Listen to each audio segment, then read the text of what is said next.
What's important about this conversation and the Black Lives Matter movement to me and for a lot of us back at home is that this is a part of an international struggle. That this isn't sort of this isolated event that happened in Ferguson, and that the reaction to it wasn't sort of this isolated reaction, but rather this is part of a long history of rebellion, specifically by the Black community up against the state, the nation state known as America. Those rebellions go back all the way to the enslavement of Africans, African people, when folks were first stolen from the shores and brought over to the colonies. Folks never sort of just bowed down to being oppressed. There was always a significant amount of rebellion, and although that rebellion doesn't always get told to us, it's true and it's real and it lives, I believe, in many of our DNA, right, to fight back and to resist. And that's sort of how we relate as humans. There's only so much that we can take around being subjugated, around being suppressed, until there's a moment in which we strike back. And sometimes it's spontaneous, oftentimes it's spontaneous, sometimes it's organized, sometimes it's a little bit of both. And from the moment Black folks were emancipated in the States, the Black codes were enacted amongst us. Black people rose up against that. A Jim Crow era, Black folks rose up against that. And then we sort of fast forward to what we have in the States now, which is the war on drugs and the war on gangs. And the war on drugs has essentially allowed for our police departments across the nation to be 90% militarized. The war on gangs have been sort of the attack on, quote, gang members, which are often communities of color, often young Black and Latino communities. And in that category, gangs, although we still have a live population of neo-Nazi groups and KKK groups, they are not considered gangs. And so when we talk about the war on gangs, we're actually talking about the war on youth of color. And we have, which the Bush regime in a lot of ways sort of developed, is the war on terror. And I know that that's felt real here in this country. So I want to focus on, take us through a sort of little trip around the last 20 years of rebellion, starting with 1992 in Los Angeles, when Rodney King was beaten by police officers, LAPD. It was probably the first time the wider public was able to see law enforcement's relationship to Black communities. Although the Black community, we felt it and been seeing what's happening to us. It was the first time it was caught on camera, and this was before social media. It was before we had before we had phones. It was like on a camcorder. And you know, that beating actually happened in a suburb. It happened in a suburb in Lakeview Terrace, similar to the killing of Mike Brown, which was a suburb in Ferguson. That beating happened in Lakeview Terrace, but the community that uprose was the community in South Central LA, which at that point in history was probably about 70% Black. And the reason why sort of that correlation from the suburb in LA to why Black folks in South Central were the ones that uprise is because that's sort of where the center of Blackness was in Los Angeles. And so we see about 2 to 3 weeks of uprising in Los Angeles. And I believe if Twitter existed during that time, it would have been a different story that was told, because the story that was told to most of us, which was Black folks were being violent, it was dangerous, these were riots, and then they brought in the National Guard and then shut down the entire uprising. What people didn't hear about was that this moment in '92, yes, there was violence happening, oftentimes at the hands of the police, but there was also a significant amount of unity happening. It was the first time gangs in LA, the Bloods and the Crips, came to do a truce. It was the first time Blacks and Latino community that has historical tension, which is mostly our immigrant population in Los Angeles and the Black community. It was the first time they started to really build around this concept of Black and brown unity, but we didn't hear any of that in mainstream media. And that has a lot to do with because mainstream media doesn't want to tell the story of unity, right? It wants to sort of, at least in the States, and I know that I've been traveling with families here, both I've been traveling with families in London that have spoken about after their loved one is murdered by the state, that they do a whole smear campaign against their loved one and their family, that the media often plays the role of instigator, often plays the role of perpetuating the violence that the community, more violence that the community has already faced. So that's what happened in '92. Nonetheless, it was still an important moment in history for Black uprising, because it was that cracking point for the Black community. So that was '92, and that sort of stained Los Angeles in a lot of ways, because the media is just a few different reasons. The media's role in staining it, but also the city never actually put money back into South Central. So all those buildings that were burnt down, there's still buildings to this day that have not been replaced. And so that idea of sort of like, well, you destroyed your own community, we're not going to give you much back, even though there were 7 officers that beat the living shit out of Rodney King. It was sort of like blame the community for what we did. Then I want to sort of move us into, I would say, my generation of relationship to police and law enforcement and protest. And I say that starts with Oscar Grant. Oscar Grant was a young Black man who was just got back from partying for New Year's Eve, and he was on the BART train. And he was riding the BART train with his girlfriend and a few other people. There was an altercation, someone who he was an enemy with, that was like, him and the guy were not on good terms at all. They started yelling back and forth to each other. The cops come on the BART train, because someone calls the cops, pull Oscar Grant and 2 of his friends off the BART train, handcuff Oscar Grant. And while this is happening, because at this point, part of what's happened in the States, and I don't know if it exists here, but what's happened in the States in the last about 15 years is we've started doing all these cop watch campaigns where we watch the cops because of all the harassment. And so we take out our cameras and watch the cops. And so everybody on the train took out their cameras the moment that Oscar Grant was taken out of the police, off of the platform and onto the platform, because the BART train gets stopped. So everybody's filming this event. We're watching the police escalate the situation, because that's what the police do. They escalate. They do not de-escalate. They escalated the situation. They're yelling at Oscar Grant, telling him to get down. Oscar Grant's, he's handcuffed, so all he could do is be down. Next thing you know is he's shot in the back and he's murdered on the platform. So that is in 2009 to 2010, the morning of 2010, literally that video goes viral. And Oakland uprises. There's protest after protest after protest. And that to me is our generation's beginning of sort of seeing resistance in a particular way. And side note, if people haven't seen the film, you should. It's called Fruitvale Station. They did an entire film off of what happened with Oscar Grant. It's a brilliant, brilliant film. So Oscar Grant happens, and then Trayvon Martin happens in 2012. There's obviously many, many people in between, right? But Oscar sort of hits the national scene. It doesn't hit the international scene as much, but it does hit the national scene in a particular way because it was on camera. Then Trayvon happens, and Trayvon Martin's murdered by a vigilante in his own neighborhood, right? He's going to go, he's 17-year-old, he's go get some Skittles and an iced tea. He's walking in his neighborhood. He's walking, he has his hoodie on. George Zimmerman calls 911. He says, there's suspicious behavior in our community. 911 says, okay, we'll bring someone out. George Zimmerman says, should I get out my car? 911 says, do not get out your car. What does he do? He gets out his car. There's many stories. This wasn't on camera. George Zimmerman says that once he confronted Trayvon tried to beat him up. He was scared for his life. He shot him. We don't know what Trayvon did, but all we know is that Trayvon's dead. Trayvon dies. George Zimmerman gets arrested, but then he gets let go that night because based off stand your ground law, which exists in many states in many states in the country, based on stand your ground, if you feel threatened, and this is all subjective, right? Who gets to feel threatened and who gets to kill? Mm-hmm. George Zimmerman felt threatened, therefore the police say, okay, well, guess based off of stand your ground, we'll let you go. The community sort of uprises, like unacceptable, rearrest him. His mother plays a huge role, Sabrina Fulton, in campaigning for her son.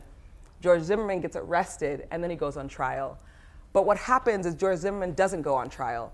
Trayvon Martin goes on trial. He goes on trial for his own death.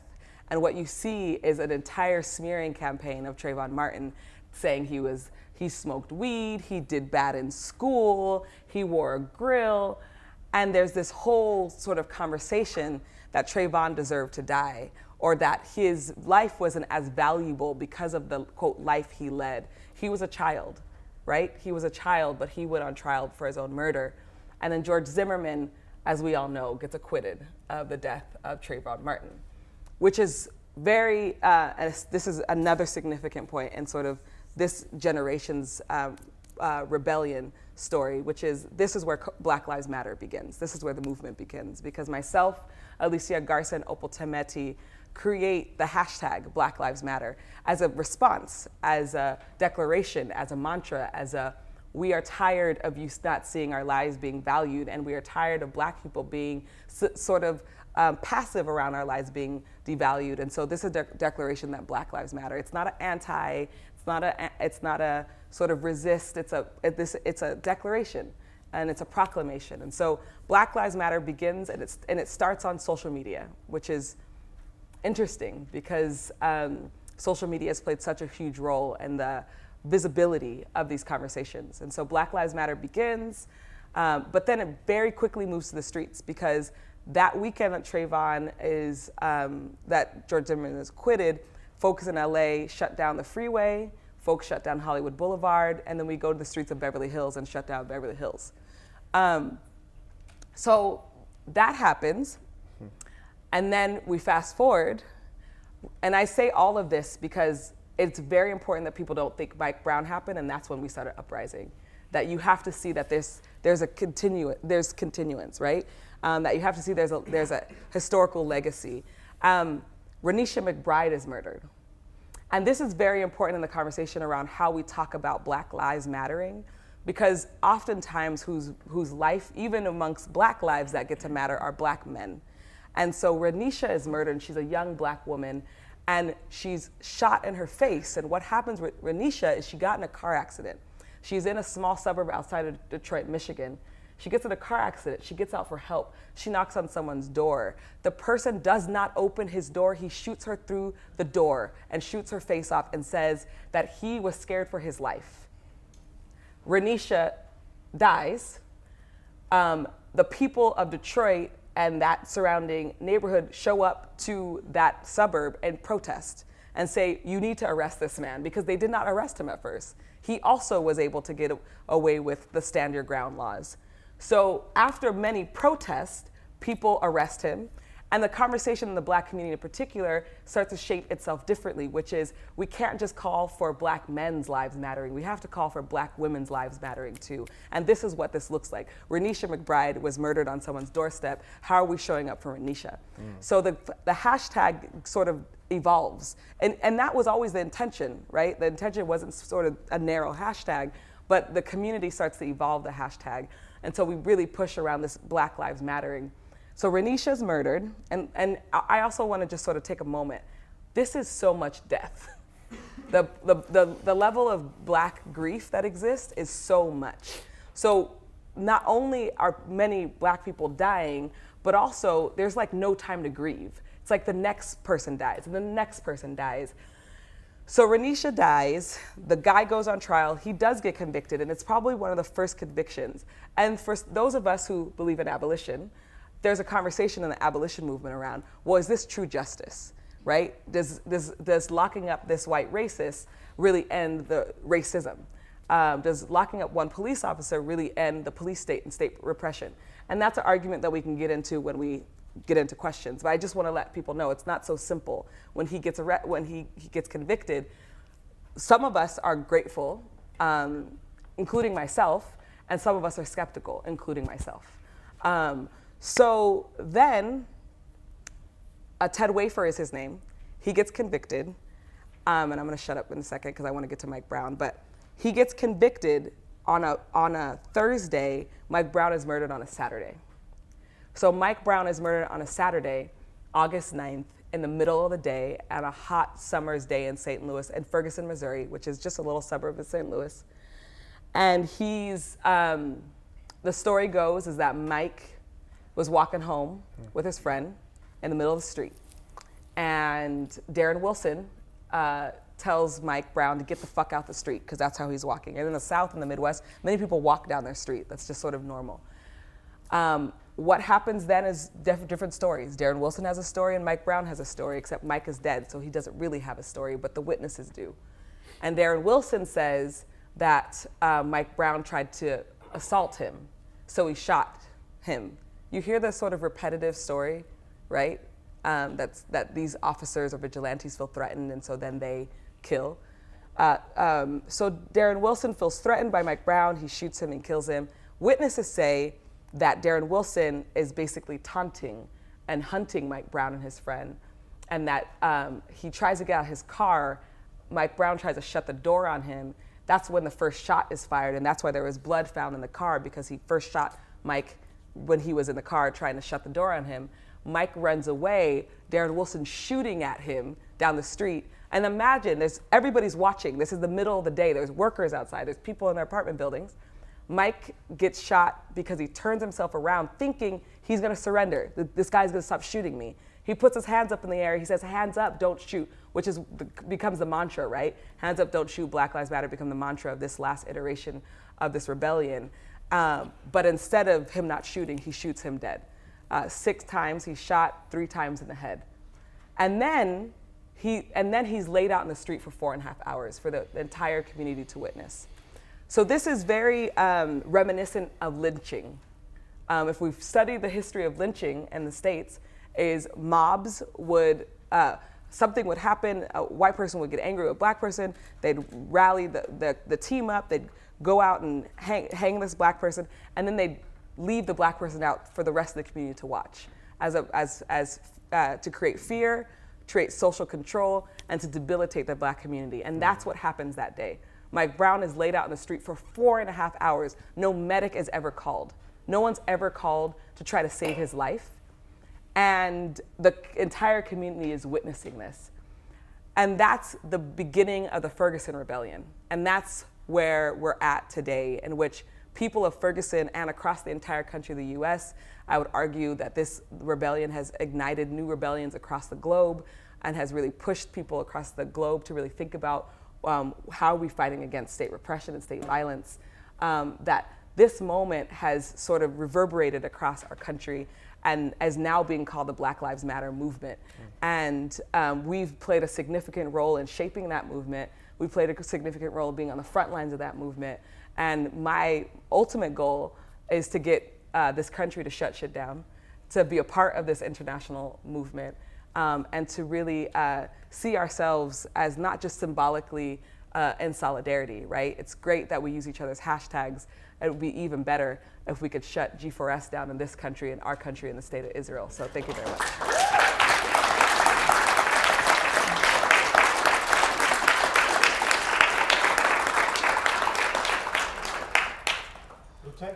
How about 10 or 15 minutes at the end for questions? I'm going to move very swiftly on to Brother Damon. Damon Turner.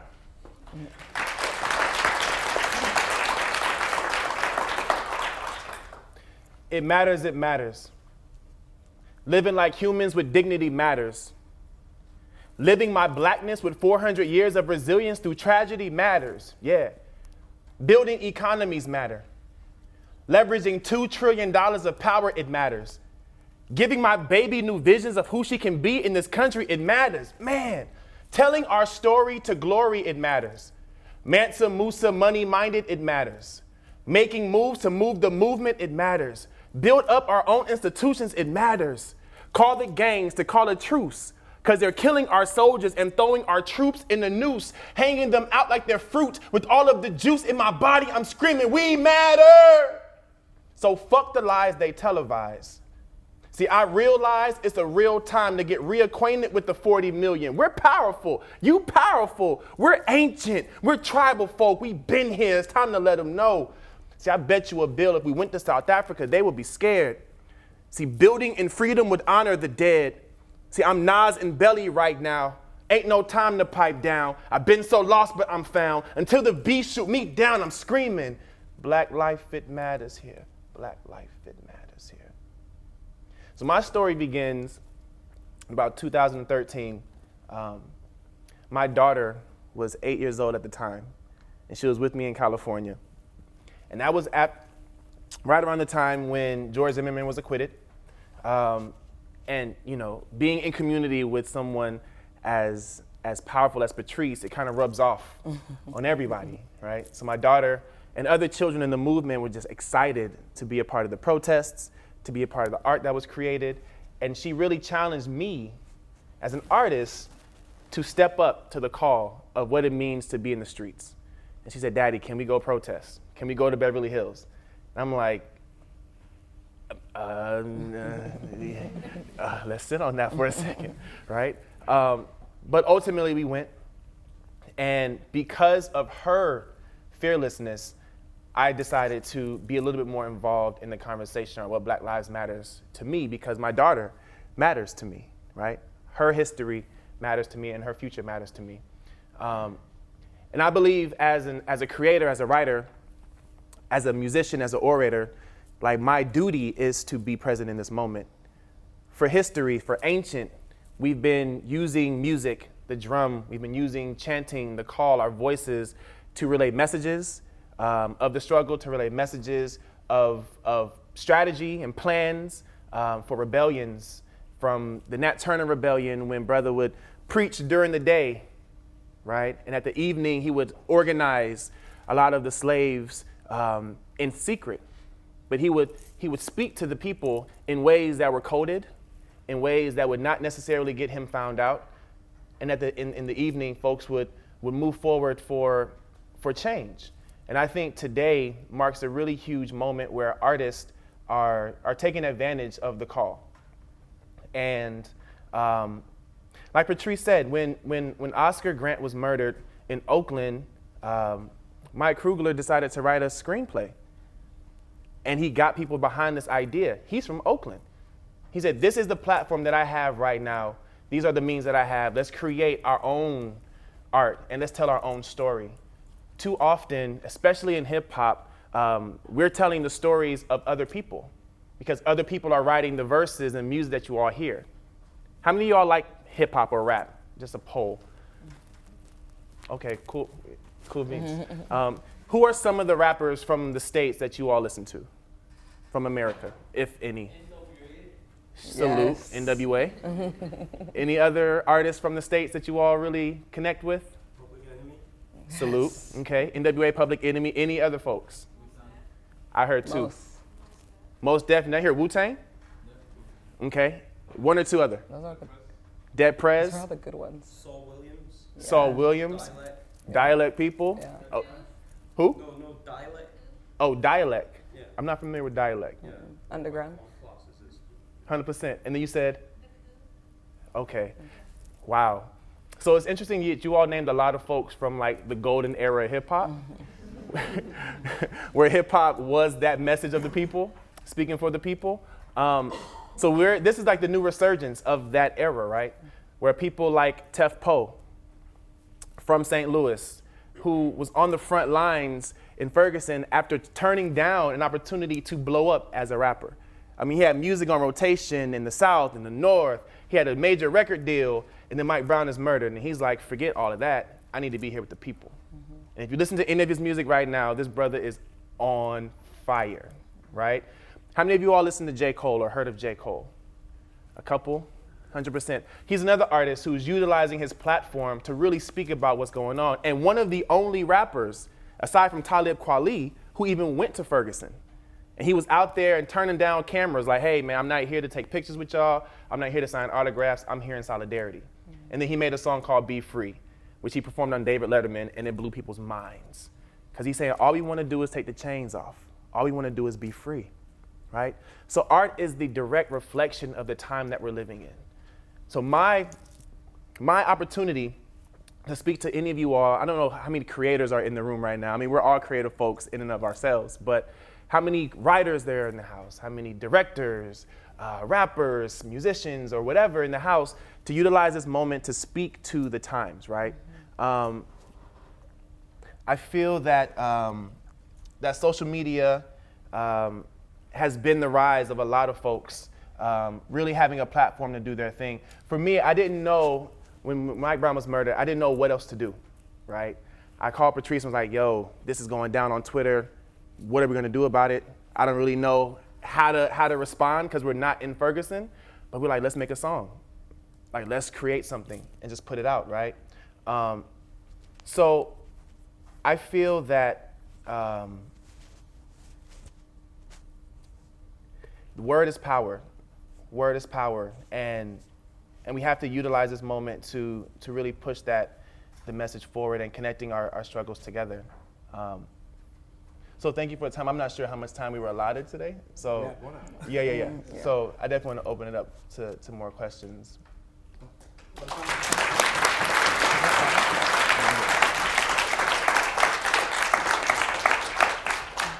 I'm going to be very eagle-eyed, so I'm looking out for hands. Let's see those hands. Sister.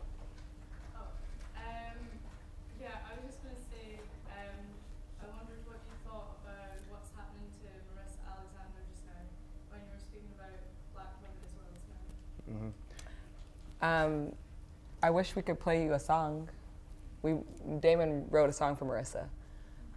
So for folks who don't know who Marissa Alexander is, so after Trayvon Martin was murdered, the same prosecutor that acquitted George Zimmerman tried to give Marissa Alexander, a black woman who was had an abusive husband. Her abusive husband was probably gonna kill her that night, and she fired warning shots up into the ceiling. She did not hurt anybody, and she was arrested, and they were trying to give her 60 years. This is the same prosecutor who, and said, the prosecutor said that stand your ground, because she was trying to use stand your ground. She said, oh no, you put your children in danger. So we found out about Marissa Alexander's trial and during that same time. And so once again, we were like, how do we respond? And so we put out a song called Marissa, featuring Titi Layo. So everyone should look it up. It's an amazing song. I played it for Hannah. And we've been a lot of dialogue with the Marissa campaign, wrote the song, which was really important, put out the messaging, and have utilized the hashtag to also signal boost Marissa. And she just got out. So they fought and fought and fought. Marissa decided not to take it to trial because she was afraid that she was gonna get 60 years, so she did 3 years. She only ended up doing like maybe 6 or 7 months, and she's home now. But Marissa's story has raised significant amount of conversation in the Black Lives Matter movement, but the larger conversation around domestic violence and who gets criminalized for trying to fight back for themselves.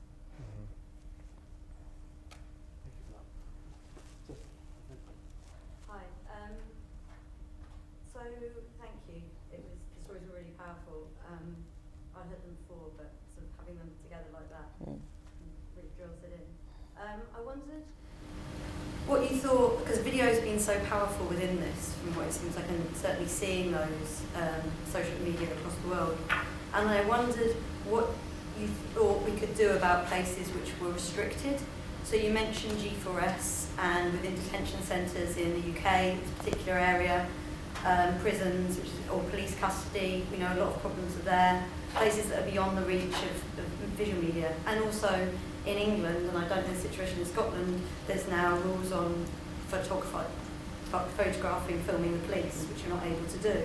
And I wonder how we open up spaces where that's not necessarily an option. So, well, two things. I just was, when I was in Manchester at the Hideaway Youth Project, they were actually sort of debunking some of the myth around not being able to film the police, because they're teaching their youth to film the police. So I think we should talk about that a little bit. They tried to do the same thing in the States to ban cameras, and we fought that. The ACLU, the American Civil Liberties Union, fought that. So that I have questions about. That's completely true.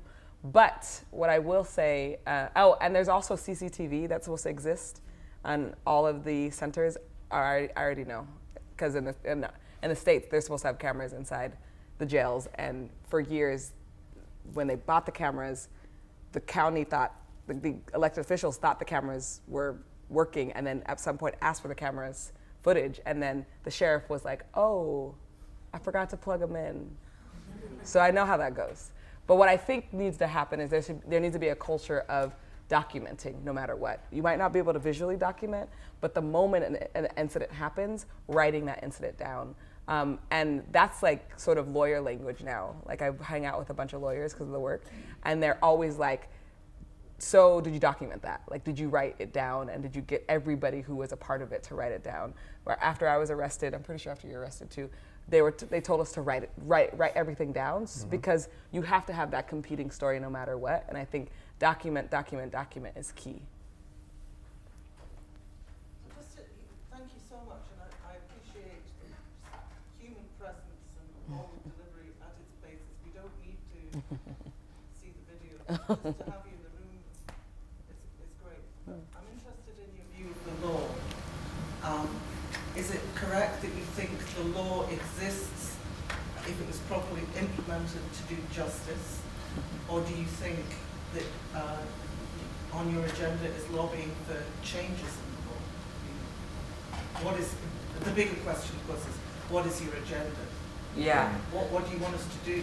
Yeah. And what are your priorities in capitalizing on this energy?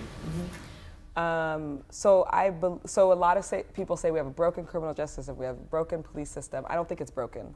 I think, and other iterations of this talk, I give the history of policing in the States, which comes from slave patrols and and being the border patrol for the U.S. and Mexico border. So actual whole laws have been created, like the Black Codes and Jim Crow, and Michelle Alexander calls it best the new Jim Crow, have been created to keep second-class citizenship. And the laws have been created to protect the police always. So yes, there needs to be a massive change in actual laws. There are loopholes, obviously, that we take advantage of when it comes to the law to try to, prosecute or litigate. And those loopholes they're not sustainable loopholes, and they don't sort of change the whole structure. So the newest project that a few of us are working on is trying to build a national network of families who've been directly impacted by state violence to do a few things. One, to build a national database that's separate from law enforcement database or the FBI, because we don't have any independent data on law enforcement in our country. And then a few other things is to create what we're trying to figure out, and for lack of a better word, a victim's bill of rights that can counteract the peace officer bill of rights. Because what we bump up against at every moment when it comes to law enforcement, for instance, Darren Wilson, or the officer who got away with murdering Eric Garner, is, we have all this evidence, and then it gets to a grand jury, and then they don't indict. And that has everything to do with the laws being in complete favor of police. And so we don't have any counter laws that can counteract the peace officer bill of rights. So we're at a precipice of change right now in the US, and this is like the prime opportunity to change those type of laws. And there are some federal laws that we could change, but oftentimes federal laws, because of state rights, don't get the sort of meat or the teeth that we want. So some stuff will be federal laws that we change, but other changes will have to go state by state.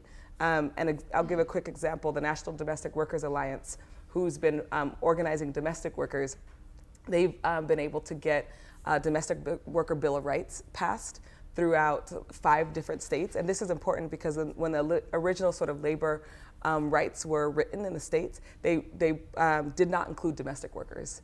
And so they reconstructed all these laws around domestic workers needing to get paid minimum wage, only being able, working a 9 to 5, getting breaks, like all these things, and stuff around wage theft. And so that's a similar model we want to do for victims and survivors of state violence.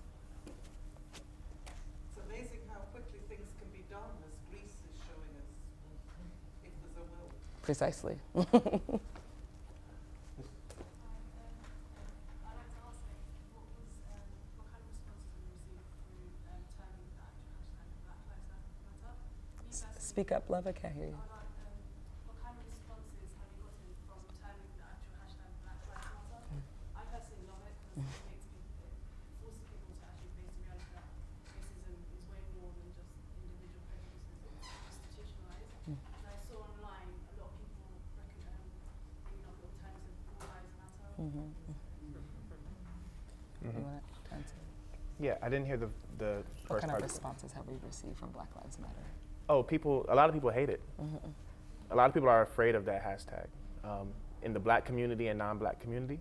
But at the same time, a lot of people find that as a rallying call, right? It's like, finally, I get to say Black in this country, and my life does matter. So I think what I've seen, particularly in the Black community in the States, is a sense like the Black Power movement was in the 60s and the 70s. It was that opportunity for folks to see each other, not as enemies or as competition, but as a brother, a comrade, a sister, friend, sharing in ideas, even though there's a lot of differences. And I think what I love most about what Alicia, Patrisse, and Opal have done is created a space where all Black lives have a seat at the table. So we're very clear in saying that Black trans lives matter, Black queer lives matter, Black otherly abled lives matter. And we do the roll call, right? So when you hear somebody say Black lives matter, you understand who we're talking to and talking with. And it's an opportunity to engage in some really clear dialogue with folks who want to say all lives matter because they're afraid of the hashtag. Because it's like, why do you feel like we have to say all lives matter? Well, because it's not just Black lives, and my life matters too. And it's like, yeah, you're right. And what I love, Patrisse often says, like, well, if all lives matter, we wouldn't have to say Black lives matter, right? If it was really the case that all lives really mattered, we would never need this hashtag to begin with, right? So, I mean, it's an off and on thing, but I think it's opening up the country for dialogues to where the Oprahs of the world and the Obamas of the world are talking about this, whether it's indirectly knowing that it's a movement happening or not, people are talking about it. I can tell you one of the things that it resulted in was us doing this too. So, had it not struck the chord it did with us, we wouldn't have fought so hard to get this tour to come to Glasgow and to people down in England to remember that there is a Black community up here, and there is Black politics and that applies to us. So it very much applies to us, and it very much strikes a chord for us. And what I hope it will do, and the reason why I wanted to have this here was really to make the point that we have a Black political movement which is about the subjects of racism fighting against racism, feeling their own sense of empowerment, but also in alliance and as part of a bigger movement. It's for everybody. But Black is a political word. It's not just a skin color. Precisely. So that's the point. Yes.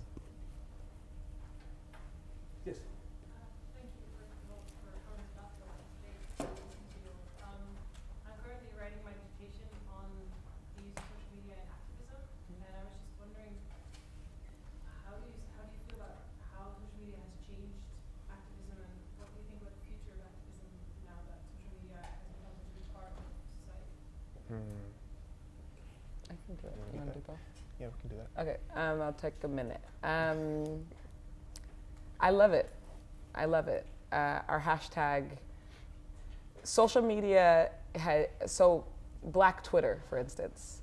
Black Twitter is what made Mike Brown and Ferguson become a story. And because mainstream media has historically and presently leaves a Black narrative out, social media has allowed us to take our conversation back and make people listen to us. And I think that it's why Black Lives Matter was able to exist and it's able to thrive is because of social media and because of Black Twitter in particular. And I think if we'd had no social media, Black Lives Matter would not have went viral. We wouldn't even have a such thing as viral, the word. So it's important, and I think, and I'll name some challenges because that's always important, right? We're critical minds. So I think the challenge becomes, though, is that, like I said earlier, we think we slap a hashtag on something and now we're in solidarity, and that's just not true. Solidarity comes by showing up, by talking, having hard conversations, listening, figuring out, dialoguing, strategizing together, creating tactics together, and that often does take time with another human being, as you said, the live presence of somebody. And so I think there's, like, on the one hand, an entire generation, and I'm not necessarily like, I come in halfway in the sort of internet generation. I'm 31, right? But there is an entire generation that only knows social media. That's like their only thing, and that can be problematic.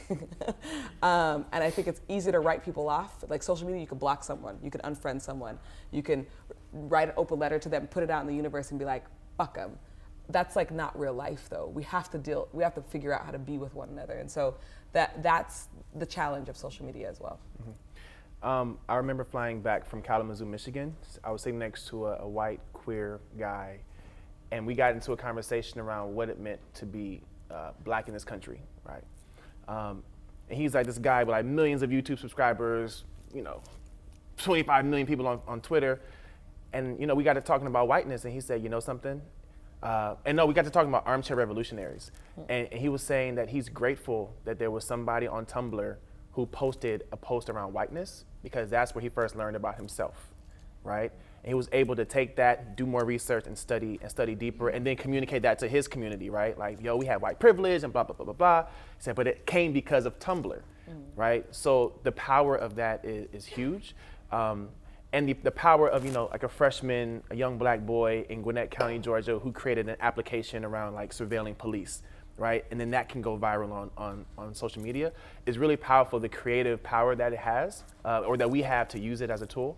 But like Patrisse said, I think it does have its limitations. But I love the fact that like, because of Twitter, I can talk to you all, right? I mean, like, because of social media, I can strategize with somebody in Japan about like how we can utilize our communities to have movement and change in different parts of the world. So I love talking about the optimism of social media, right? And Patrisse often grounds me like, nah, dog, but this is what it is. You know what I'm saying? We need to have like face to face, and it is that challenge. But I think the more we have critical literature that talks about the pros and the cons, I think we can be better as a society in teaching the next generation how to utilize it more as a tool and creating our own infrastructure so that the surveillance is not as limiting to our process and our movement. So I think just pushing people to think about how we can have ownership of those infrastructures is key. Yeah. May I add to that you also have to turn up to real world meetings. This nearly didn't happen because not enough people turned up to the organising part. So that's a lesson for us, that when 300 people say they're going to come to on a snowy Tuesday evening in Glasgow, actually about 30 people came. But the 30 people that came made noise, and we said on the streets, Black Lives Matter, we mentioned all the names of people, and we held up our boards, even though the snow was falling. In Ferguson, that we stood out there in front of Donald Dewar. We said Black Lives Matter, and that's to us. So that was, we did that. So, and remember the Edinburgh people as well. They were the ones who did it first, actually. All the people. It was the least politically black place in the world. But they did it first. So we have to big them up in December. They did it, and we lamely followed them. So Glasgow, get our act together. We are going to be in contact, though. I will be emailing you furiously, not every week because I'm too lazy to do that, but we are going to make sure that Black Lives Matter has some kind of continuance. Because to me, it's important for black people to be part of this movement, included in it, but it's an anti-racist movement that has an intersectional understanding. I'm fed up with going to meetings where some great big famous person speaks, and then you listen to them for about an hour, and then you don't get to organise or say anything or actually participate in the movement. I'm fed up with doing that. We're not going to do that. That's not a real anti-racist movement. We want to build something real. So that's what we're doing. 100%. Any final thoughts? We've got a couple of minutes to play with, I think. Are we all right, Andy? We're giving ourselves another 10 minutes. I just wanted to. 10, is that right? There's no one there, so I think we can take a half hour. They'll knock on the door if they Give us I just wanted to add to the point you said. Organizing is an important part of changing things, and I think that another thing to do is to change the way we actually see black people, particularly in history. You started off by saying that this is not just a one-off thing, that this just didn't happen, spring up in the past few years. It's part of a long history of black resistance to racism. And I think there is a need to see black people as an active force in social change and even revolutionary movements in America.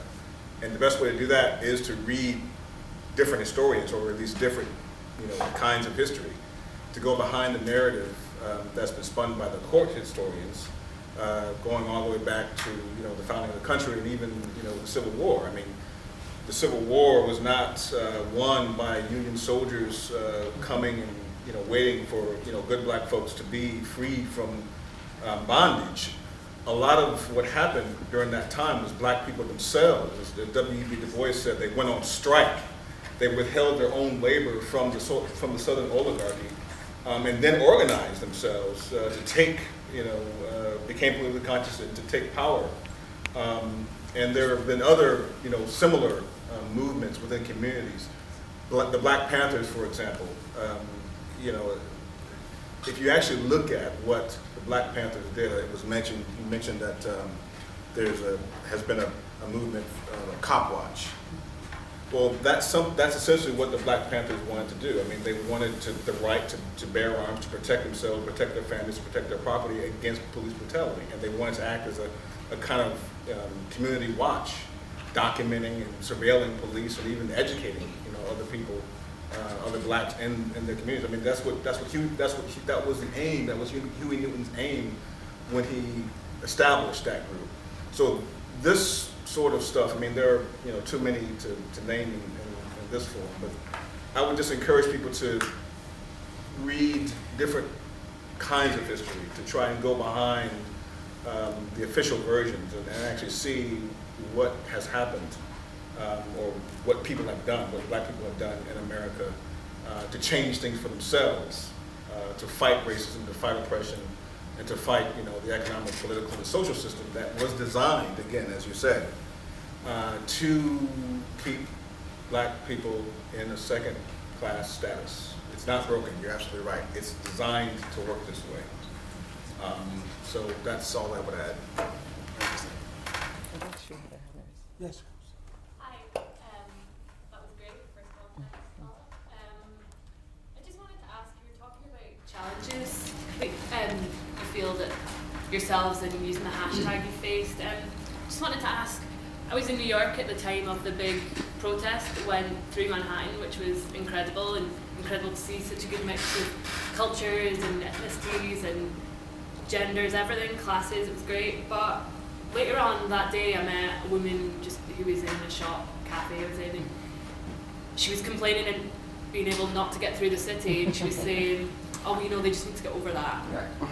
And I think I kind of came to understand her thinking behind that a little later when I saw on TV, when I got back to the hotel, that it just wasn't covered. There wasn't this huge protest demonstration wasn't covered yet. A Santa-themed pub crawl that was going through Manhattan was a big story.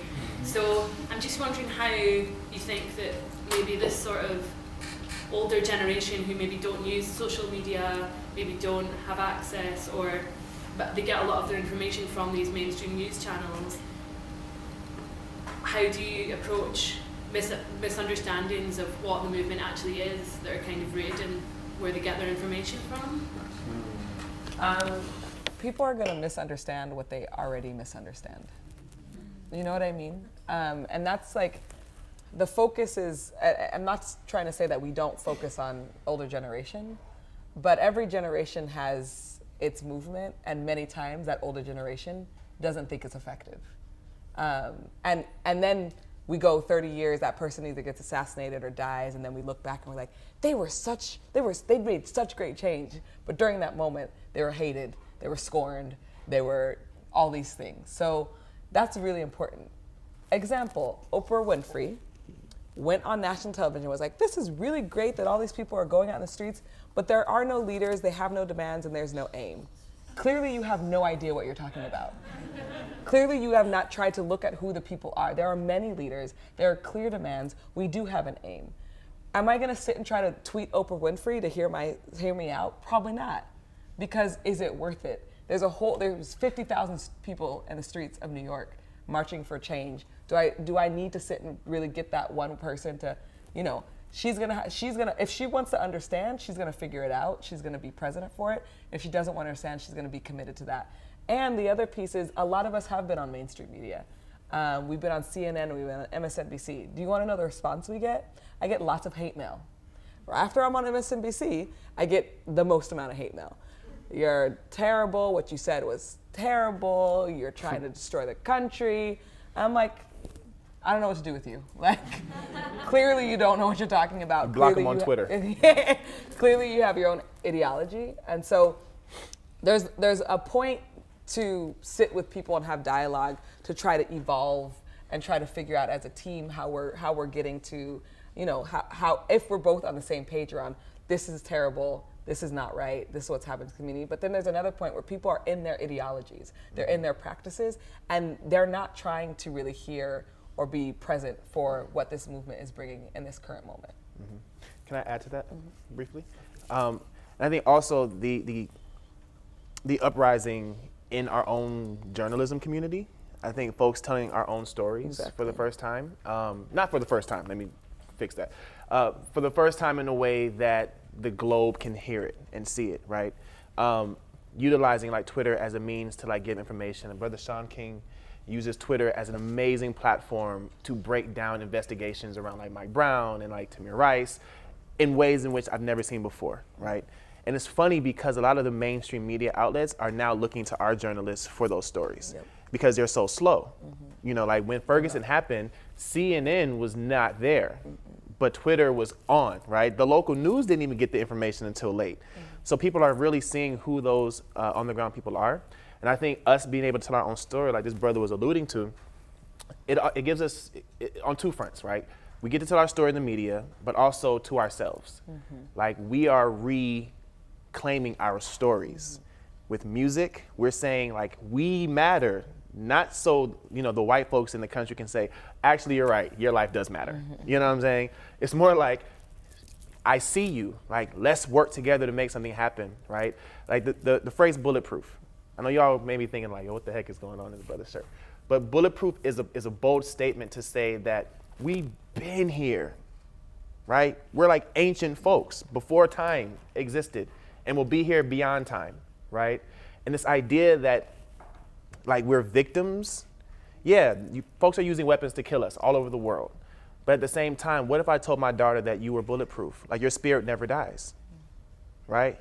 You're stronger than this person's gun. Like your spirit, your mind can never die. You can live forever. You will live forever. Like what kind of messaging, like what do you think that really does to someone's spiritual psyche when they're out now in front of a tank? Like I have no fear. And that's what we saw in Ferguson. You saw black women, mothers, on the front lines, right? Standing in front of police in riot gear, tanks, shooting tear gas and rubber bullets. They were fearless. Knowing they had children at home, like they were still standing out there because it was necessary to stand up in this moment. Like Nina Simone said, I don't want my daughter looking at me when she's older and saying, Mom, what did you do when all this was happening? She said, no, I would have done something in that moment, right? And I think that's what time it is. That's what time it is. Can I ask two quick ones? Yeah, sure. Comment and quick question. Like, I think one thing that's been a little lacking in the Black Lives Matter stuff in the UK is looking at the riots that happened a few years ago in London and across the UK. And there are all these people, and I think in lots of ways that was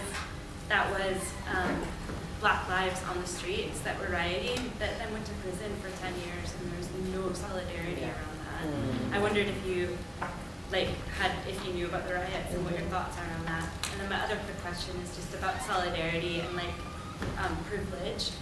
What your thoughts were on, I saw so many images of marches with white people doing no hands up, don't shoot, or we are Trayvon Martin, and what your thoughts are. Yeah, you're talking about the Tottenham uprisings, right? When Mark Duggan was murdered and then folks came on the streets and then the police response was to lock people up for many, they just went rogue on the community.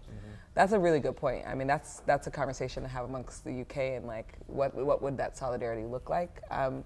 Fortunate enough, during this uprising and the uprisings across the country, people have been locked up, but they're not. There is one individual right now, Josh is a young boy, who they're trying to fight a case for him at this moment. But there's been a significant amount of legal and jail support that really, I would say, Ferguson's been on the front lines of shaping.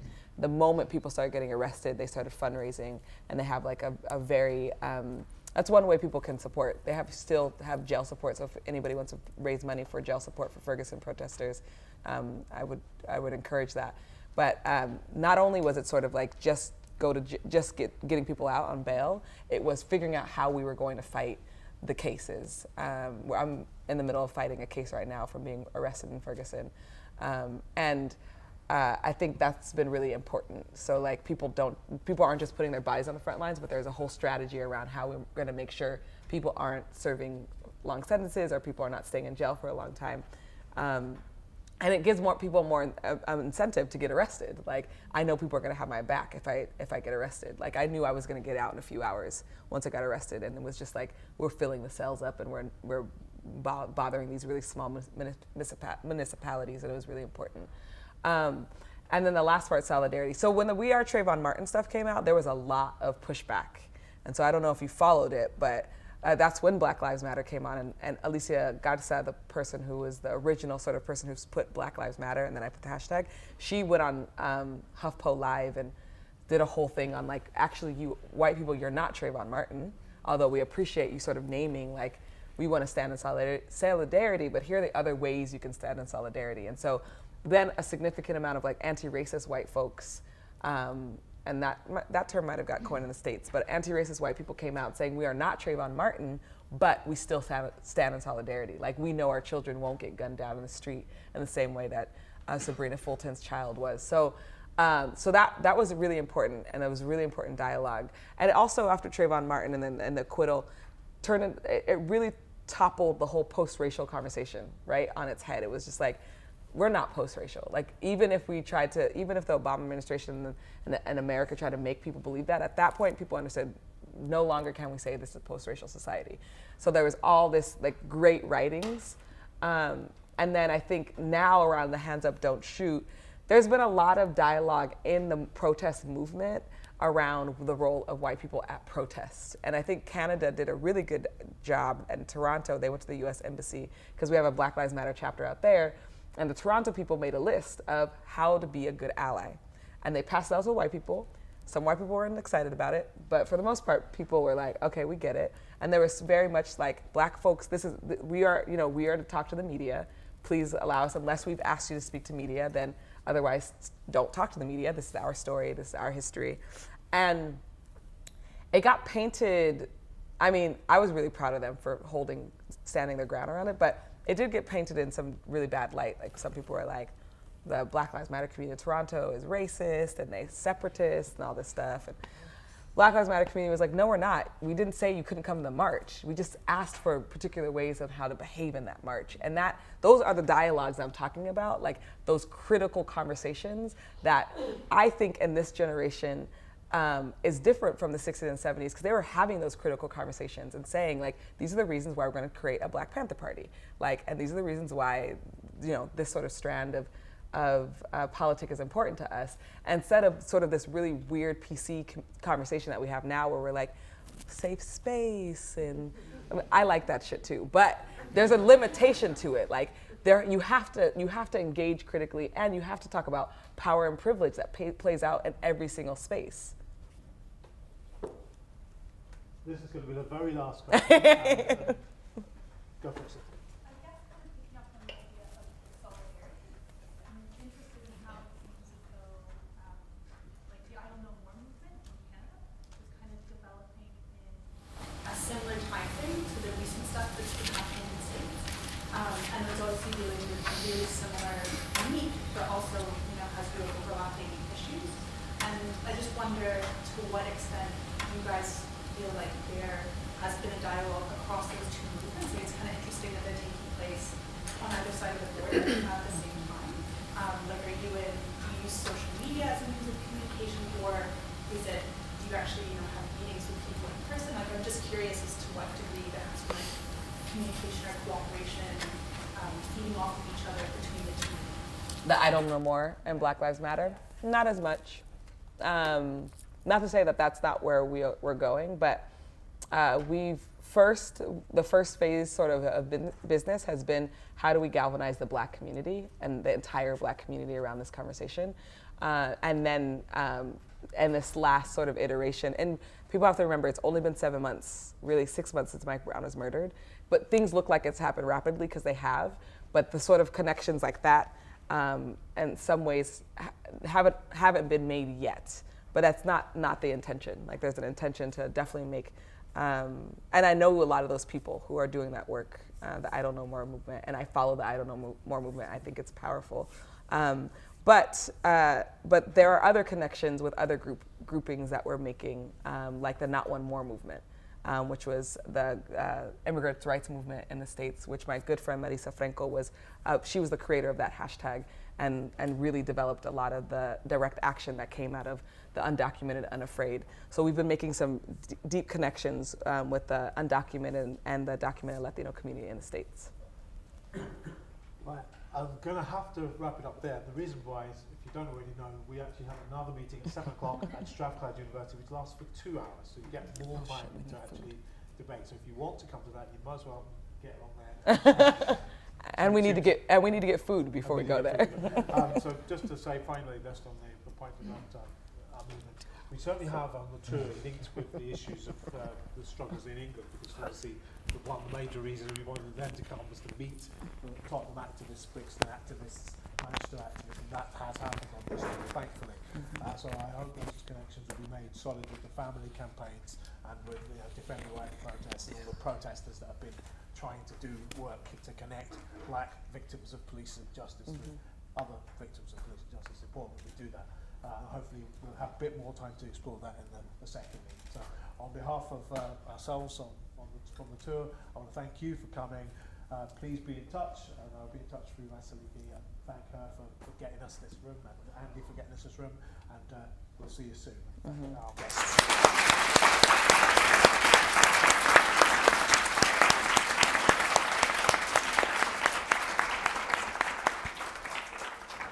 Should we get food on campus?